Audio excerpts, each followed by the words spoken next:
kebenaran. Kami rindukan kuasa lawatan-Mu, kebangkitan pasti terjadi. Datanglah dan mendatang, Tuhan berkuasa saat hati bersatu, menaikkan pujian, belenggu dipegangkan, mujizat dinyatakan. Great is our God.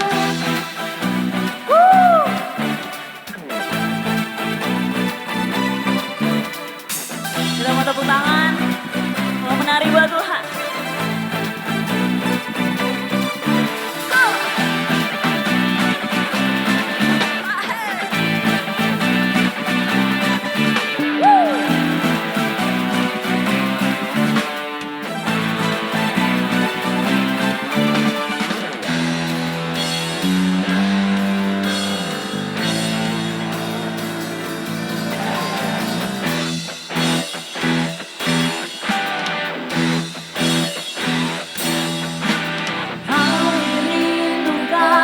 Kuasa lawatan-Mu, kebangkitan pasti terjadi. Datanglah dan mendatang, Tuhan berkuasa saat hati bersatu, menaikkan pujian, belenggu dipegangkan, mujizat dinyatakan. Sama-sama katakan, great is our God.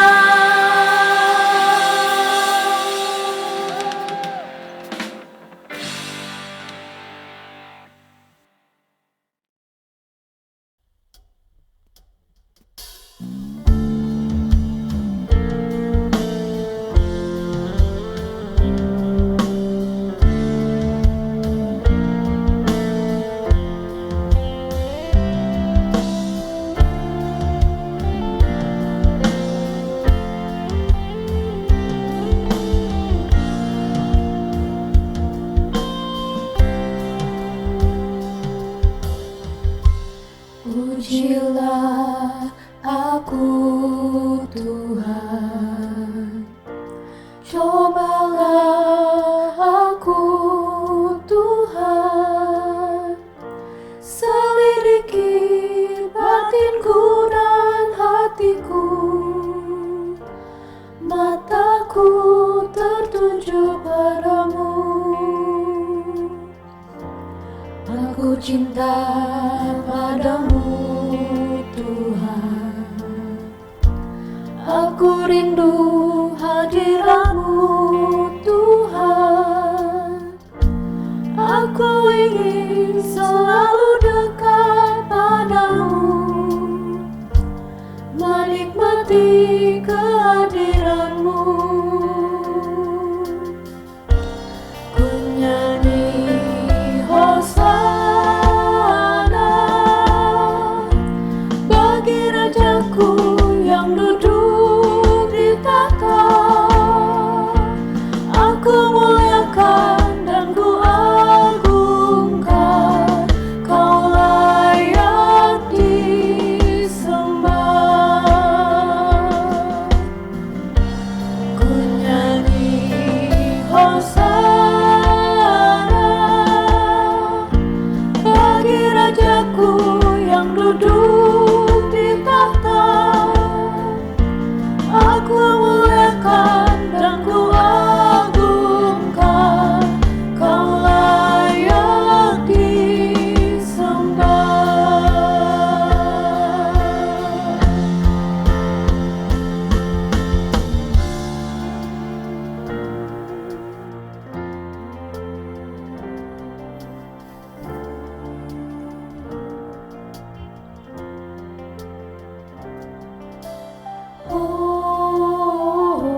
Jadi kalau saya boleh mulai sekarang, ayatnya diambil dari Yosua 24 ayat 29. Jadi kita akan mulai dari akhir, saudara.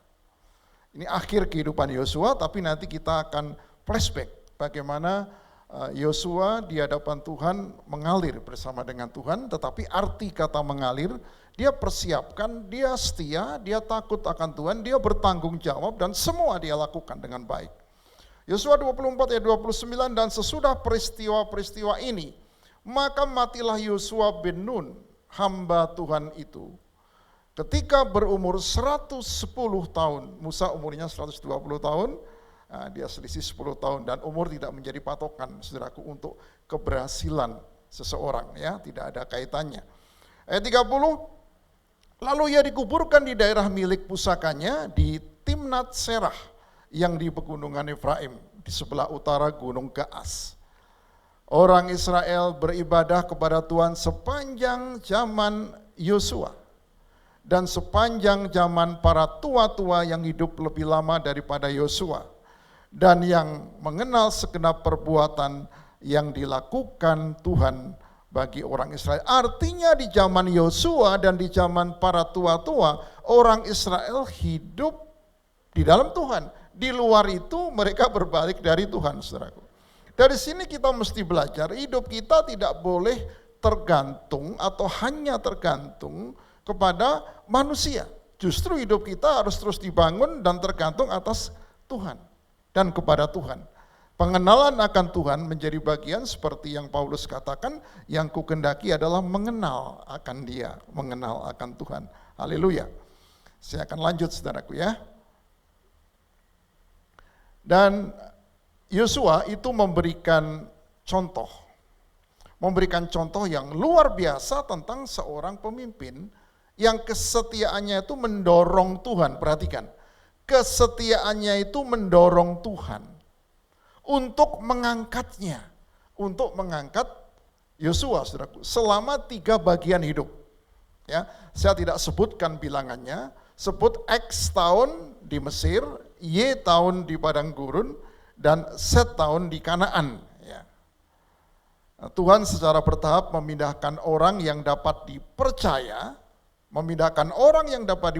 ini ke dalam kepemimpinan. Tuhan pakai, saudara. Berikut ada tanda-tanda kesetiaan Yosua. Itu meliputi beberapa hal yang kita akan lihat bersama pada pagi hari yang indah ini, saudara.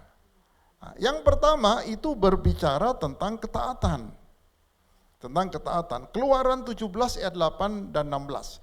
Saudara, saya ceritakan dulu bagaimana di Keluaran ini umat Israel diperhadapkan dengan Amalek.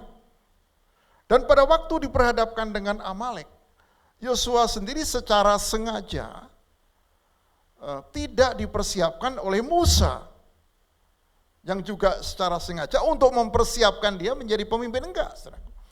Tetapi kondisi ini membuat Musa, Yosua, Harun, Hur, dan tim yang lain itu belajar. Dan hidup kita harus belajar. Dan kadang-kadang pelajaran di sekolah itu tidak serta-merta bisa diaplikasikan dalam kehidupan. Pelajaran yang saya pelajari di sekolah teologi misalnya, ya, tidak serta-merta itu cocok dengan lapangan. Ada yang cocok tentunya, tapi ada yang tidak cocok. Kondisi seperti ini, kondisi pandemi, saudaraku, yang kita alami, yang sudah hampir 2 tahun ini. Siapa yang nyangka seorang pebisnis akan mempunyai sebuah jangka pendek, jangka panjang, kemudian bagaimana dia bisa memprediksi untuk pendapatannya, tetapi siapa yang tahu kondisi ini seperti ini. Boleh jadi akan melejit naik, tapi boleh jadi sebaliknya akan melejit turun. Juga kita yang ada di rumah Tuhan, ya, di rumah Tuhan. Kita juga ada di dalam kondisi ibadah. Kalau di jaringan doa itu, di KONAS, Konferensi Nasional, temanya itu adalah new season dan new era. Jadi ada musim yang baru dan ada era yang baru. Seperti sekarang ini kita menghadapi musim yang baru dan era yang baru. Oke, kita lihat perbagian, saudara, ya. Saya akan masuk ke firman Tuhannya. Keluaran 17 ayat 10. Lalu Yosua melakukan seperti yang dikatakan Musa kepadanya. Jadi apa yang dikatakan Musa sebagai pemimpin, dia lakukan. Dan berperang menghadapi orang Amalek. Apakah Yosua dipersiapkan untuk berperang? Tidak ada sih di dalam catatan Alkitab. Tapi boleh jadi dilatih juga, boleh jadi tidak. Artinya bagi kita nggak tahu persis begitu ya. Ayat 11, dan terjadilah apabila Musa mengangkat tangannya, lebih kuatlah Israel. Tetapi apabila ia menurunkan tangannya, seperti gambar yang tadi saudaraku ya, lebih kuatlah Amalek. Rupanya manusia itu terbatas kekuatannya. Dia nggak bisa ngangkat terus. Nah, persoalannya apakah Tuhan nggak bisa membuat dia langsung menang? Jawabannya bisa, saudaraku. Tetapi kenapa Tuhan melakukan ini? Supaya manusia bergantung kepada Tuhan. Dan supaya manusia belajar mengenal Tuhan. Dan supaya manusia juga belajar apa arti ketaatan. Karena di dalam ketaatan itu ada kemenangan yang akan dihasilkan. Ya. Ayat yang 12, maka penatlah tangan Musa, sebab itu mereka mengambil sebuah batu. Diletakkannya di bawahnya. Kira-kira batunya kecil apa besar, saudaraku, untuk bisa diduduki oleh Musa? Mungkin ya lumayan untuk bisa duduk lah. Kalau nggak kuat diangkat juga, digeser lah, saudaraku. Artinya butuh effort, butuh kerja, butuh tenaga untuk melakukan itu. Dan ini sebuah inisiatif yang dilakukan oleh Harun dan Hur. Di sini kita lihat, saudaraku, sebenarnya ada tim yang terbentuk secara tidak sengaja. Kadang-kadang ada sesuatu yang kita alami yang tidak kita duga-duga. Itu mendatangi kehidupan kita dan membuat kita sedikit bingung. Tetapi puji Tuhan kalau kita langsung bergantung kepada Tuhan, lalu mengandalkan Tuhan, dan pada akhirnya kita memperoleh kemenangan, itu yang diharapkan, saudara. Dan di sini situasinya mirip-mirip seperti yang saya katakan tadi. Dan di situ terbentuk tim dan kita bisa belajar dari kisah yang dicatat oleh Musa. Di dalam kitab Keluaran itu memang pentingnya tim. Jadi tidak ada one man show, saudaraku, di sini. Ya, kita lanjut dulu ya. Itu tadi ayat yang ke-12, ayat 13. Demikianlah Yosua mengalahkan Amalek dan rakyatnya dengan mata pedang. Jadi pada waktu Musa terus bisa mengangkat Harun di sebelah kiri atau di sebelah lah, saudaraku, Harun dan Hur untuk menopang tangannya dan tetap terus kuat. Dan mereka mendapatkan kemenangan. Tuhan itu memberikan kemenangan, yes, pasti. Tetapi rupanya kita juga harus ada andilnya, ada ambil bagian. Tidak ada yang sifatnya ketika Tuhan, aku berikan tanah perjanjian, tiba-tiba kita seperti mendapatkan sebuah rumah yang perabotnya semua ada lalu masuk begitu saja. Enggak, saudaraku. Ada usaha, upaya, ada yang dihadapi, ada yang diselesaikan, ada sebuah proses kepepet, hampir kalah dan seterusnya. Dan pada akhirnya ketika bergantung kepada Tuhan sepenuhnya dan taat, maka kemenangan Tuhan nyatakan. Haleluya. Ayat yang ke-14, berfirmanlah Tuhan kepada Musa, tuliskanlah semuanya itu ke dalam sebuah kitab sebagai tanda peringatan. Kenapa kepada Musa, bukan kepada Yosua? Musa, karena Musa pada waktu itu yang tahulah dari awal Tuhan panggil, lalu bagaimana dia melalui semua ini, dan dia perlu menuliskan. Supaya apa? Supaya Yosua nanti bisa mengajarkan kembali kepada umat Tuhan. Dan ingatkanlah ke telinga Yosua. Makanya begitu kan Tuhan katakan bahwa aku akan menghapuskan sama sekali ingatan kepada Amalek dari kolong langit. Jadi yang bekerja bukan karena mereka, tapi karena Tuhan. Puji Tuhan. Ayat yang ke-15, saudaraku, lalu Musa mendirikan sebuah mezbah dan menamainya Tuhanlah panji-panjiku di dalam bahasa Inggris, and call the name of it Jehovah Nisi. Jadi kata Jehovah Nisi itu di sini, saudaraku. Panji-panji kemenangan. Rupanya panji-panji ini penting untuk kita kibarkan sebagai tanda. Apakah Tuhan perlu tanda? Saudaraku, manusia yang perlu tanda. Tuhan enggak perlu tanda. Tuhan membuat tanda. Dan ketika manusia menggunakan tanda itu dan Tuhan bekerja, maka akan menghasilkan kemenangan. Ayat 16, ia berkata, tangan di atas panji-panji Tuhan. Tuhan berperang melawan orang Amalek. Hari-hari ini apa yang menjadi Amalekmu dan Amalekku, saudaraku? Amalek-Amalek ini mendatangi kehidupan kita tanpa kita duga. Tetapi saudara dan saya harus percaya dan tetap taat kepada Tuhan, bahwa Tuhan membuat kita menang. Amin, saudara. Puji Tuhan. Ya, kita lanjut saudaraku. Nah, bagaimana kondisinya kalau tidak taat, saudaraku? Ini kondisi kalau tidak taat. 32:10, maka bangkitlah murka Tuhan pada waktu itu dan ia bersumpah bahwasanya orang-orang yang telah berjalan dari Mesir yang berumur 20 tahun ke atas tidak akan melihat negeri yang kujanjikan dengan bersumpah kepada Abraham, Ishak dan Yakub, oleh karena mereka tidak mengikuti aku dengan sepenuh hati. Kecuali Kaleb bin Yefun dan orang Kenas itu dan Yosua bin Nun, sebab keduanya mengikuti Tuhan dengan sepenuh hatinya. Puji Tuhan. Jadi kata taat itu, mengikuti Tuhan dengan sepenuh hatinya itu juga menjadi bagian kita. Itu yang pertama, saudaraku ya. Kemudian kita melihat bagian yang kedua itu kehambaan atau hati hamba. Inilah yang kupunya. Ingat saudaraku lagu itu ya. Yang hati hamba itu. Artinya kita mempunyai hati hamba. Jadi kehambaan. Tidak kita merasa diri lebih. Kita bisa membuat pencapaian seperti sekarang ini sedemikian rupa, itu karena kekuatan kuno, saudaraku. Itu semua karena Tuhan mengizinkan dan memberikan kepada setiap kita. Nah, ayat-ayatnya, saudaraku, kita akan lihat. Keluaran 24 ayat 13, lalu bangunlah Musa dengan Yosua abdinya. Jadi Yosua itu abdinya. Dalam bahasa Inggris di Bible Basic English itu then Moses and Joshua his servant. Ya, jadi memang pelayannya, saudaraku ya. Ayat yang ke-15, 11 ayat yang ke-15, seperti yang diperintahkan Tuhan kepada Musa hambanya itu, demikianlah diperintahkan Musa kepada Yosua, dan seperti itulah dilakukan Yosua, tidak ada sesuatu yang diabaikannya. Jadi seorang hati hamba itu melakukan dengan sukacita. Ya, itu bagianku. Kalau misalnya saudaraku, saudara punya bos, ya, meminta saudaraku melakukan A belum selesai, lalu saudaraku minta melakukan B, kan gak masuk akal kadang-kadang. A belum beres, A jadi tanggung jawab saya, B juga sedang saya kerjakan, akan menjadi tanggung jawab saya. Tetapi hati hamba itu saudaraku, dia tidak melihat itu dia kerjakan, dan Tuhan turut bekerja pada saudara untuk menyelesaikan tanggung jawab itu. Amin. Nah, di sini ada Abang Yuda ya di kepolisian. Kalau komandannya perintah, lakukan. Misalnya ada satu perintah, lakukan begitu ya. Kan kita nggak bisa komandan tapi nanti bagaimana ya? Nggak bisa saudaraku. Kalau prajurit itu ya siap, laksanakan begitu ya. Betul ya.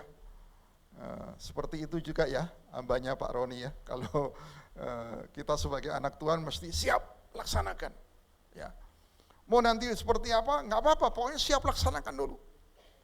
Dan kalau saudara percaya, Tuhan turut bekerja untuk mendatangkan kebaikannya. Seperti yang diperintahkan Tuhan kepada Musa ayat 15 itu hambanya, demikianlah diperintahkan Musa kepada Yosua. Tidak ada sesuatu pun yang diabaikannya. Oh haleluya, puji Tuhan. Ini tentang kehambaan. Yang ketiga, saudaraku, tentang loyalitas, kesetiaan. Loyalitas, Keluaran 33 ayat yang ke-11, saudara kita akan lihat. Nah ini ayat-ayatnya saudaraku ya. Keluaran 33 ayat 11, dan Tuhan berbicara kepada Musa dengan berhadapan muka seperti seorang berbicara kepada temannya. Asik saudaraku ya. Kalau kita bisa berbicara kepada Tuhan seperti itu, apakah hari ini bisa-bisa? Saudara setiap hari ambil waktu, saudaraku baca firman Tuhan, renungkan, saudaraku akan bertemu dengan Tuhan lewatnya itu. Kemudian kembalilah ia ke perkemahan, tetapi abdinya Yosua bin Nun, seorang yang masih muda, tidaklah meninggalkan kemah itu. Dia memang setia. Dia selalu mengikuti. Dan Yosua itu bukan tipe orang yang kepo, saudaraku ya. Nah, saudaraku tahulah artinya kepo ya, ini bahasa yang sudah cukup lama kita kenal ya. Tapi dia tetap melakukan bagiannya. Ayat 24, setelah Musa datang keluar, disampaikan firman Tuhan kepada bangsa itu, ia mengumpulkan 70 orang dari para tua-tua bangsa itu dan menyuruh mereka berdiri di sekeliling kemah. Nah, untuk apa ini ya Musa menyuruh sedemikian ini? Lalu turunlah Tuhan dalam awan dan berbicara kepada Musa, kemudian diambilnya sebagian dari roh rohnya huruf besar, roh Allah, yang hinggap padanya dan ditaruhnya atas ke-70 Tuhan itu luar biasa. Musa itu diberikan otoritas oleh Tuhan untuk membagikan rohnya itu kepada orang. Ini di Alkitab saya hanya tahu Musa, saudaraku. Ya. Ketika roh itu hinggap pada mereka, kepenuhanlah mereka seperti nabi, tetapi sudah itu tidak ada lagi. Ayat 26. Masih ada 2 orang tinggal di tempat perkemahan, yang seorang bernama Eldad, yang lain bernama Medad. Ini akhirnya dat semua, ini saya nggak tahu nih, supaya untuk mempermudah kali ya. Tuhan itu luar biasa, saudaraku ya. Kita mudah untuk mengingat. Yang lain bernama Medad, ketika roh itu hinggap pada mereka, ia termasuk orang-orang yang dicatat, tetapi tidak turut pada kemah. Maka kepenuhan mereka seperti nabi di tempat perkemahan. Inilah Tuhan. Tuhan tuh kadang-kadang ya di luar dugaan kita. Kan Tuhan suruhnya ke 70 ini, tapi di luar 70 itu ada 2 orang yang Tuhan kasih loh, saudara. Ya, ini Yosua juga merasa ini gimana nih, orang nggak disuruh kumpul nggak kumpul, tinggal di kemah lagi. Tahu-tahu kepenuhan. Yosua juga protes sebenarnya. Tetapi Tuhan itu Tuhan yang memang bekerja itu di luar pola pikir kita, saudaraku. Dia bisa menjangkau lebih luas gitu. Makanya kita melakukan bagian kita dan biarkan Tuhan melakukan bagiannya. Dan pada gilirannya untuk mendatangkan kemuliaan Tuhan dan mendatangkan kebahagiaan kita. Yang percaya katakan amin, saudaraku. Ya. Ayat 27, lalu berlarilah seorang muda memberitahukan kepada Musa, Eldad dan Medad kepenuhan seperti nabi di tempat perkemahan. Nah, apa yang direspon oleh Yosua, saudara, di sini ya. Kita lihat. Maka menjawablah Yosua bin Nun yang sejak mudanya menjadi abdi Musa, ditekankan lagi, Tuanku Musa cegahlah mereka. Ini seorang Yosua yang sudah dekat dengan Musa. Lalu Musa menjawab, tetapi Musa berkata, apakah engkau begitu giat mendukung diriku? Maksudnya Musa itu ya sudahlah. Ya, yang didukung itu Tuhan, diriku sih enggak masalah. Kalau seluruh umat Tuhan menjadi nabi, oleh karena Tuhan memberi rohnya hinggap kepada mereka, Musa sendiri ya. Kalau semua orang jadi nabi juga, kalau itu kehendak Tuhan ya puji Tuhan. Jadi kita itu enggak ada yang hilang dari kita, saudaraku. Ya, enggak ada yang hilang dari kita. Semuanya itu kita di dalam konteks untuk memuliakan Tuhan. Kemudian kembalilah Musa ke tempat perkemahan. Nah, kita lanjut, saudaraku ya. Yang keempat, keberanian. Apapun dalam hidup ini tanpa keberanian, saudaraku, Tuhan nggak bisa bekerja. Firman Tuhan mencatat, tanpa keberanian Tuhan nggak bisa bekerja lewat kehidupan kita. Ya. Menteri Pendidikan sudah mulai, supaya pendidikan ini mulai ada pertemuan tatap muka, PTM, atau pembelajaran tatap muka. Ya. Ada orang tua yang setuju, nggak setuju, semua difasilitasi oleh sekolah. Memang mesti bijaksana begitu. Artinya berani melangkah, gitu saudaraku ya. Nah, keberanian ini di bilangan ya, coba kita lihat saudaraku ya. Bilangan 13:8 dari suku Efraim, Hosea bin Nun, nama Yosua itu Hosea bin Nun. Itulah nama orang-orang disuruh Musa untuk mengintai negeri itu. Ada 12, dari masing-masing suku ada 1. Jadi total ada 12. Musa menamai Hosea bin Nun itu Yosua. Jadi namanya diubah menjadi Yosua yang artinya Tuhan Juru Selamat. Ya, sama dengan nama Tuhan kita, Yesus Kristus. Tuhan Juru Selamat, Yosua. Ayat 26, dan langsung datang kepada Musa, Harun, dan segenap umat Israel laporan. Mereka setelah itu, mereka laporan. Ya. Mereka membawa pulang kabar kepada keduanya dan kepada segenap umat dan memperlihatkan kepadanya sekalian hasil negeri itu. Jadi sampai di sini positif lah, bagus lah ya. Diutus kemudian ada laporan gitu ya. Nah, ayat 27 mereka menceritakan kepadanya, kami sudah masuk ke negeri kemana kau suruh kami. Dan memang negeri itu berlimpah-limpah susu dan madunya, luar biasa, sesuai dengan janji Tuhan. Memang janji Tuhan luar biasa, yes. Tapi nggak sampai di sini kan saudaraku ya. Dan inilah hasilnya. 28, hanya bangsa yang diam di negeri itu kuat-kuat mulai, saudaraku. Ini yang dilihat sesuatu yang negatif. Makanya Paulus mengajar kita, we walk by faith, not by sight. Kita berjalan atau hidup oleh iman, bukan karena melihat. Karena kalau yang dilihat itu belum tentu benar. Akan menjadi seperti apa, belum tentu. Makanya hidup kita tuh bukan karena matematik, 2 tambah 2 4, 5 tambah 2 aja bisa jadi 5.000 saudaraku. Kalau bersama dengan Tuhan. Amin. Jangan jauh-jauh loh, saudaraku mau berangkat ke gereja tadi, hitungannya kan perjalanan harusnya 10 menit misalnya. Kok tiba di sini sampai 20 menit ya, kita nggak tahu. Ada sesuatu dalam kehidupan ini yang kita nggak ngerti, saudaraku. Praktek hidupnya dengan teorinya akan berbeda, tapi teori penting. Ada kata theo, artinya Tuhan. Ya. Karena kalau teori nggak penting bahaya. Dokter misalnya, tinggal nyontek aja kok ya. Ambil spet itu tinggal ditancepin ke mana? Ke daging orang gitu. Ya, apa yang terjadi saudaraku? Itu bukan masalah nyonteknya itu. Background apa yang ada dalam pikirannya untuk dia bisa menyuntikkan kepada orang itu. Saudara suntik vaksin aja kan nggak sembarang orang kan? Nggak sembarang. Saudaraku mau suntik vaksin, pastor yang nyuntik kan pasti nggak mau kan? Siapa dulu pastor gitu loh ya? Apalagi dengan koteo juga, pasti saudaraku protesnya koteo sama pastor sama aja kan? Gitu. Sama-sama nggak berwenang gitu loh maksudnya ya. Jadi ya begitu. Maksudnya teori itu memang penting juga, tapi kita tidak hanya berpegang kepada teori. Selebihnya yang kita nggak tahu itu urusan Tuhan. Hanya bangsa yang diam di negeri itu kuat-kuat lah, sudah saudaraku. Ini apa yang terjadi yang berikutnya ya, kita cek ayat firman Tuhannya. Nah, orang Amalek diam di tanah Negeb, orang Het Yebus, orang Amori diam di pegunungan, orang Kanaan seperti diam sepanjang laut dan di sepanjang tepi sungai Yordan. Kemudian Kaleb mencoba menenteramkan. Nah, dari berita-berita tadi diterangkan. Nah, katanya tidak, kita akan maju menduduki negeri itu sebab kita pasti. Nah, kata pasti ini penting. Masa depan kita ini pasti enggak saudaraku? Pasti di dalam Tuhan. Kecuali kalau kita di luar Tuhan ya. Pasti akan mengalahkannya. Jadi kepastian itu memang Tuhan berikan kepada setiap anak-anaknya. Ayat yang kelima, lalu sujudlah Musa dan Harun di depan mata seluruh jemaah Israel yang berkumpul di situ.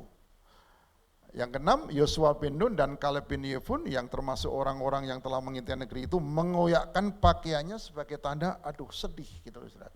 Ini kenapa kok ada berita seperti begini? Ya, beritanya faktanya sih benar, tapi penyampaian pemberitaannya tuh enggak kontekstual dengan firman Tuhan. Konteks firman Tuhannya apa? Kita akan masuk kok ke tanah perjanjian dan kita akan memenangkan setiap peperangan. Ya. Lalu dan berkata kepada segenap umat Israel, negeri yang kami lalui untuk diintai itu adalah luar biasa baiknya. Luar biasa baiknya. Jarang orang-orang yang bisa berpikir dan melihat dan berani memperkatakan seperti ini. Jadi keberanian itu perlu, saudaraku. Resikonya dia mau dilempari batu ya, itu sebuah resiko. Tetapi Tuhan tahu resiko yang kita alami dan Tuhan tahu bagaimana cara menolong kita, saudaraku. Dan jika Tuhan berkenan kepada kita, maka kita akan membawa kita masuk ke negeri itu. Ayat yang ke-9, janganlah memberontak kepada Tuhan. Bagaimana caranya memberontak kepada Tuhan? Yaitu tadi, hidup yang terintimidasi, hidup yang dipenuhi dengan ketakutan yang tidak beralasan lalu melupakan firman Tuhan, itu sama saja dengan hidup yang memberontak, saudaraku. Janganlah takut kepada bangsa-bangsa negeri itu, karena mereka akan kita telan habis. Itu Kaleb, wow, saudaraku, luar biasa dia, berani mengatakan itu.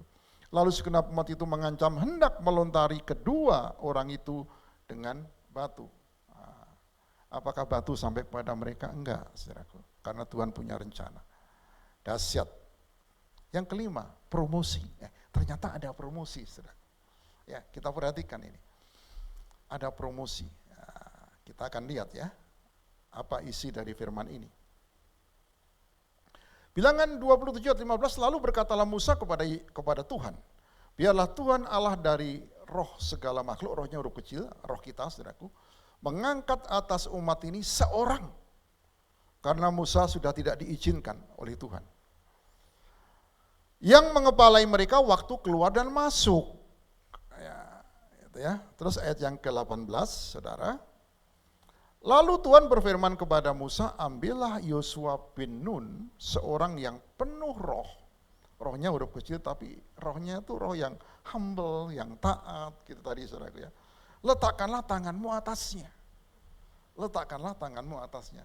Jadi doa hamba Tuhan meletakkan tangan itu ada pengajarannya, saudaraku ya, enggak sembarangan ya. Jadi ada pengajarannya. Oke. Nah ini. Ayat yang ke-19, suruhlah ia berdiri di depan imam Eliezer, ada imam, dan di segenap umat, semua tahu, dilakukan secara terbuka. Ayat 20, berilah dia sebagian dari kewibawaanmu. Dilepaskan dari Musa kepada Yosua, supaya segenap umat Israel mendengarkan dia. Kenapa Yosua? Kenapa enggak bukan Harun, bukan Hur, atau bukan generasi muda yang lain pada waktu itu? Karena Yosua yang dikatakan sebagai pelayannya atau sebagai hambanya yang setia, saudaraku, mengikuti Musa. Yang tahulah banyak hal yang tahu. Sedihnya Musa, pergumulannya Musa. Maka diberikan itu, dilepaskan itu. Ia harus berdiri di depan imam Eliezer supaya Eliezer menanyakan keputusan Urim bagi dia. Itu cara-cara pada waktu yang lalu dilakukan sedemikian rupa, saudaraku. Sehingga prosesnya semua dilalui oleh Yosua. Dan ayat yang ke-22, maka Musa melakukan seperti yang diperintahkan Tuhan kepadanya. Ia memanggil Yosua dan menyuruh dia berdiri di depan imam Eliezer dan di depan segenap umat itu. Ayat 33, meletakkan tangan atas Yosua dan memberikan kepadanya perintahnya seperti yang difirmankan Tuhan dengan perantaraan Musa. Jadi dilantik oleh Tuhan sendiri lewat Musa, firman-Nya dirilis, dilepaskan, dan Yosua melangkah di dalam Tuhan. Ada promosi. Siapa di sini yang mau dipromosikan oleh Tuhan, saudaraku? Haleluya, puji Tuhan. Jadi orang yang mempunyai hati hamba, yang tadi ya taat, itu pasti dipromosikan sama Tuhan. Amin. Pasti, saudaraku. Tuhan itu tidak pernah. Yang ke-6, responsibility, tanggung jawab. Ulangan 37 ayat 7 dan 8. Kita akan lihat, saudaraku, dari ayat-ayat ini, ayat yang ke-7. Lalu Musa memanggil Yosua dan berkata kepadanya di depan seluruh orang Israel, kuatkan dan teguhkan hatimu. Ini perlu untuk encouragement, untuk dorongan bagi Yosua, karena dia kan seperti mimpi di siang bolong gitu loh, saudaraku ya. Kok sekarang ya ternyata, ya betapapun pengurapan Tuhan itu secara manusia kadang-kadang kita minder, takut gitu ya, nggak nyaman lagi gitu ya. Tapi Tuhan katakan lewat Musa, kuatkan dan teguhkan hatimu. Ayat yang ke-18, sebab Tuhan dia sendiri akan berjalan di depanmu, dia sendiri yang akan menyertai engkau. Wow, kalau sudah begini ini tenang, saudaraku ya, kita melangkah itu lebih tenang gitu ya, karena Tuhan jaminannya. Itu yang ke-6. Kita masuk yang ke-7, ada kekuasaan, ada power. Jadi setelah responsibility, setelah tanggung jawab diembannya, ya ini harus saya lakukan, apapun yang terjadi. Ternyata semuanya tidak mulus seperti yang dibayangkan, tapi ada tantangan-tantangan, tapi dia harus hadapi semuanya. Kemudian ada kuasa, ada kekuasaan yang Tuhan lepaskan bagi Yosua. Ya. Ulangan 34 ayat 9, dan Yosua bin Nun penuh dengan roh kebijaksanaan. Ya, sebab Musa telah meletakkan tangannya ke atasnya. Sebab itu orang Israel mendengarkan dia. Saudara, ada kuasa, ada urapan. Orang Israel mendengarkan dia. Ya, ini dalam bahasa Inggrisnya, dalam versi God's Word, saudaraku. Jadi dikatakan obeyed him. Jadi mentaati Yosua, ya. Orang Israel itu mentaati Yosua. Nah, yang ke-8, saudaraku, kredibilitas. Credibility, ya, kata benda ini, credibility, kepercayaan. Kepercayaan yang Tuhan berikan kepada Yosua di Ulangan 34 ayat 9, dan Yosua bin Nun penuh dengan roh kebijaksanaan. Sebab Musa telah meletakkan tangannya ke atasnya, sebab itu orang Israel mendengarkan dia dan melakukan seperti yang diperintahkan Tuhan kepada. Jadi ada kredibilitas pada Yosua. Memang dia itu orang yang dapat dipercaya, itu apa? Melakukan perintah Tuhan yang disampaikan lewat Musa, dia lakukan semuanya. Sama ayatnya dengan poin yang ke-7 tadi, ya. Sama dengan poin yang ke-7 tadi. Baik, saudaraku, kemudian dari 8 ini itu ada 4 kesimpulan, saudaraku. Ada 4 kesimpulan ya. Saya simpulkan menjadi 4 bagian, kita akan lihat. Dan pada masa kini, masa sekarang ini, kesetiaan Yosua itu akan menantang kita untuk memimpin atau untuk mendorong, memfasilitasi, mendampingi orang seperti yang dia lakukan, saudaraku. Seperti yang Yosua lakukan. Ya. Nah, yang pertama, hiduplah dengan memberi contoh bagi orang di zaman Anda, saudaraku. Di zaman kita semua. Jadi contoh itu bersuara lebih keras daripada apa yang kita katakan. Yosua sebagai salah satu yang diutus untuk memata-matai tanah perjanjian di tanah yang sama kan tanahnya, waktunya juga sama. Tetapi Yosua dan Kaleb melaporkan hasil yang berbeda dengan 10 pengintai yang lainnya. Saudaraku, kita tidak berpatokan, oh itu banyak orang kok, sebagian besar enggak, saudaraku.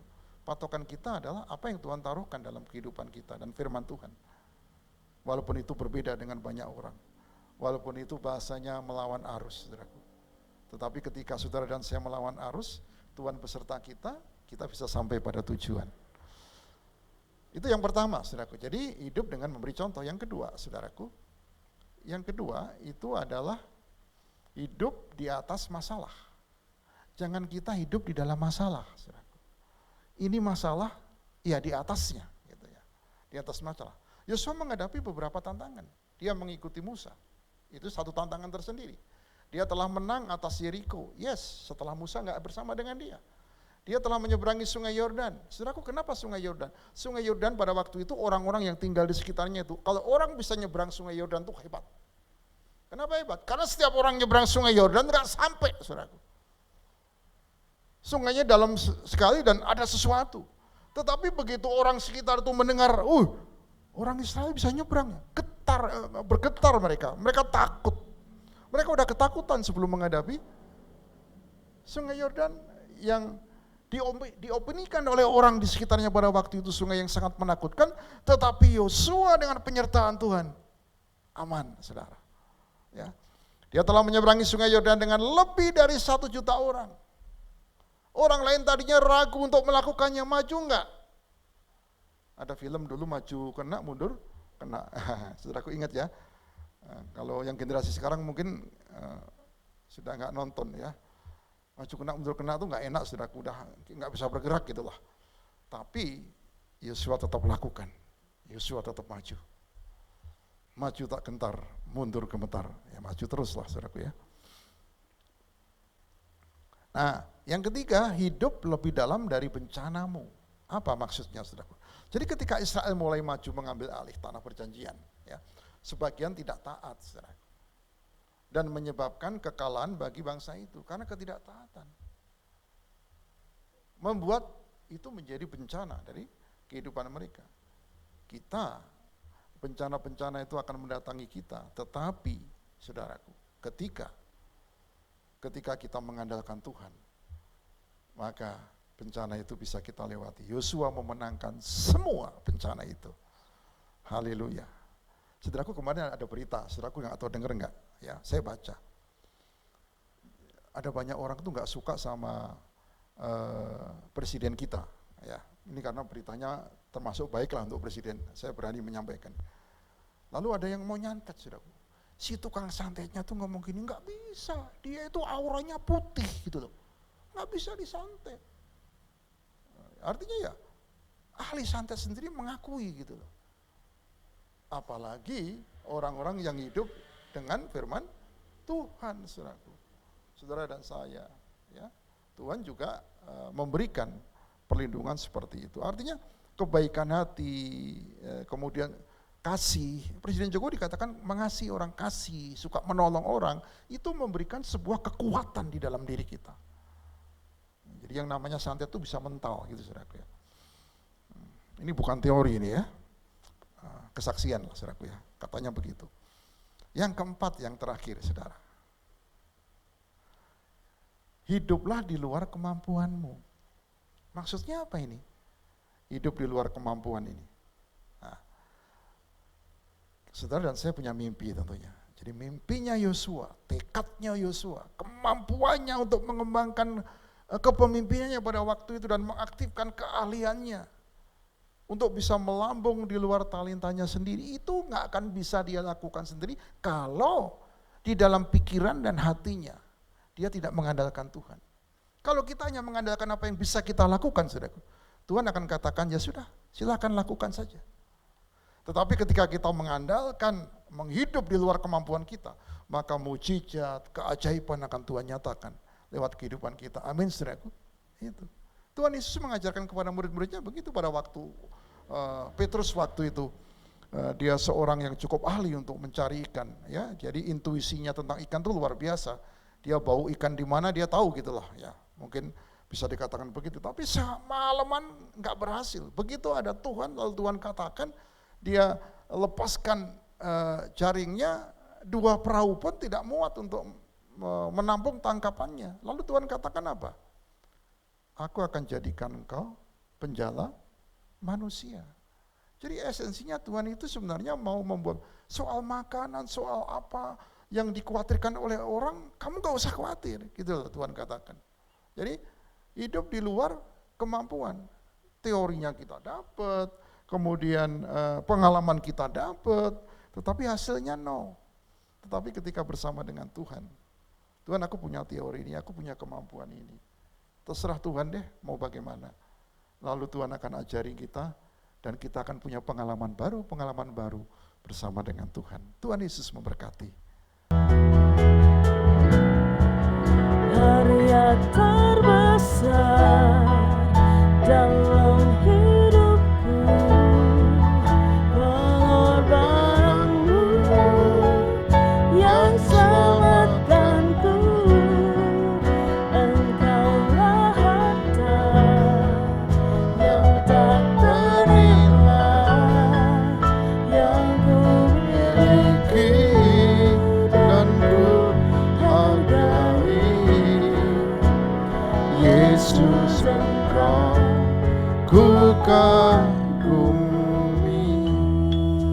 Jemaat yang Tuhan kasihi, saya undang bangkit berdiri.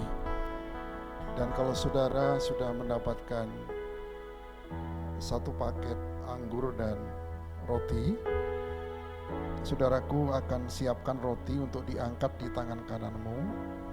Dan dalam perjamuan kudus ini, tujuannya adalah kita mengingat akan pengorbanan Tuhan Yesus yang mati di kayu salib, yang akan berdampak kepada iman kita, percaya kita kepadanya sepenuhnya. Dan ketika kita angkat roti, kita dengan iman dapat membedakan antara roti dan tubuh Kristus. Dan ketika itu kita lakukan, saudara, maka kita melakukan dengan cara yang benar, dan kita mendapatkan manfaat dari perjamuan kudus ini. Juga saya undang saudaraku yang di rumah untuk mengangkat roti bersama-sama. Dan saya akan membacakan firman Tuhan dari 1 Korintus 11 ayat yang ke-23 dan seterusnya. Sebab apa yang telah kuteruskan kepadamu telah aku terima dari Tuhan, yaitu bahwa Tuhan Yesus pada malam waktu ia diserahkan, mengambil roti dan sudah itu ia mengucap syukur atasnya. Ia memecah-mecahkannya dan berkata, inilah tubuhku yang diserahkan bagi kamu. Perbuatlah ini menjadi peringatan akan aku. Tuhan suratan Petrus mengatakan bahwa bilur-bilur Yesus telah menyembuhkan sakit penyakit kami. Kami percaya akan itu. Karena semua pengorbananmu, semua titik darah yang menetes, setiap luka yang ditimbulkan, itu adalah untuk menebus kami dan menyembuhkan kami. Kami terima di dalam nama Tuhan Yesus. Silakan makan, saudara.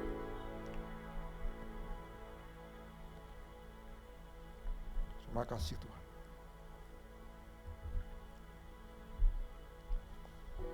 Mari saudaraku, angkat cawan di tangan kananmu. Cawan di tangan kita ini adalah anggur.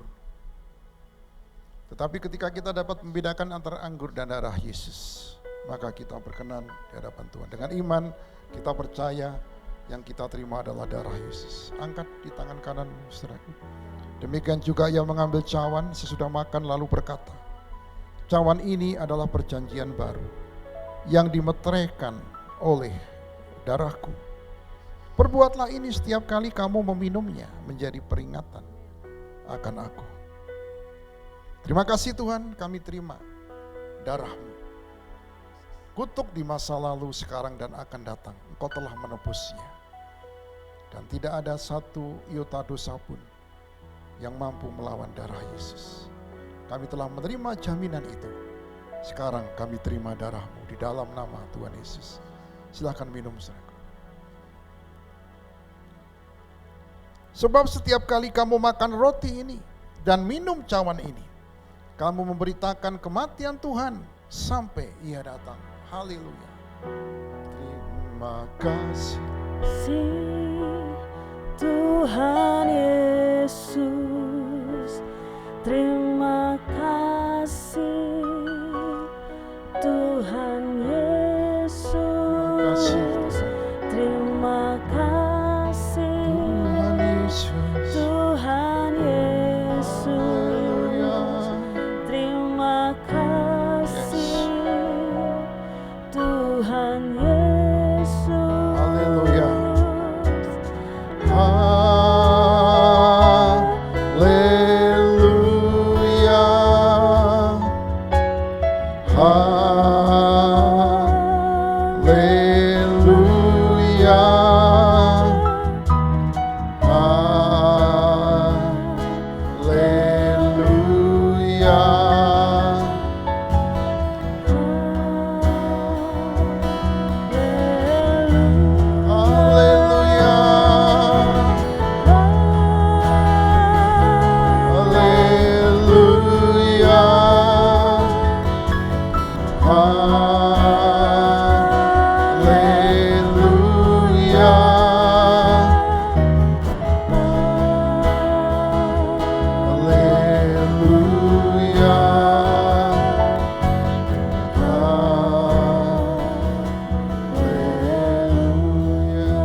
Kasih Tuhan, kami boleh mengikuti perjamuan kudus, mengingat akan pengorbanan-Mu, dan kami mendapatkan kelegaan dan kekuatan kembali, bahkan peneguhan, bahwa di dalam Engkau Tuhan kami aman, kami tenang, kemenangan sudah Tuhan berikan bagi setiap kami. Terus Tuhan bekerja lewat kami, terus Tuhan urapi kami untuk kami memahami firman-Mu. Tidak ada yang tersembunyi Tuhan yang tidak Engkau akan singkapkan bagi setiap anak-anak-Mu yang boleh berjalan dengan setia bersama dengan Engkau. Dan kami bersyukur Yosua sebagai gambaran bagi setiap kami untuk kami boleh bertumbuh menjadi pribadi yang terus dewasa untuk menyongsong masa depan yang pasti yang Tuhan siapkan bagi setiap kami. Karena pengharapan di dalam Tuhan, pengharapan yang tidak mengecewakan. Di dalam nama Tuhan Yesus kami berdoa dan bersyukur. Haleluya. Amin.